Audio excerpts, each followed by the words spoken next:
তো বন্ধুরা, আজকে ভারতের কয়েকটি গুরুত্বপূর্ণ তথ্য তোমাদের সামনে তুলে ধরব।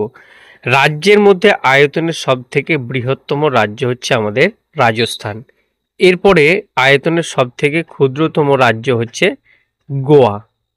এরপরে যদি আমরা জনসংখ্যার দিকে বিচার করি, তাহলে সবথেকে জনবহুল যে রাজ্যটা সেটা হচ্ছে উত্তরপ্রদেশ, এবং সবথেকে কম জনসংখ্যাযুক্ত রাজ্য হচ্ছে সিকিম।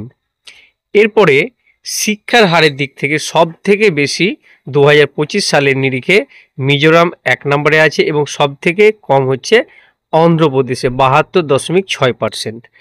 এরপরে অর্থনৈতিক দিক থেকে সবথেকে এগিয়ে আছে মহারাষ্ট্র, এবং অর্থনৈতিক দিক থেকে সবচেয়ে পিছিয়ে পড়া রাজ্য হচ্ছে বিহার। এরপরে আমরা যদি নদ নদী সম্বন্ধে জানি, সবথেকে বেশি নদ নদী আছে আমাদের উত্তরাখণ্ডে, এবং সবথেকে নদ নদী কম যে রাজ্যটিতে আছে সেটি হচ্ছে সিকিম। এরপরে বন্ধুরা, যদি আমরা অরণ্য বা বন জঙ্গল যদি দেখতে যাই, সবথেকে যে আয়তনের দিক থেকে যদি দেখা যায়, সবথেকে বেশি হচ্ছে মধ্যপ্রদেশে, এবং সবথেকে কম যে অরণ্য বা জঙ্গল আছে সেটা হচ্ছে হরিয়ানাতে।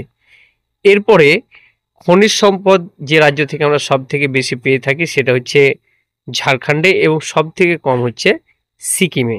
তো বন্ধুরা, ভালো লাগলে অবশ্যই ভিডিওটি শেয়ার এবং চ্যানেলটিকে সাবস্ক্রাইব করে পাশে থাকার চেষ্টা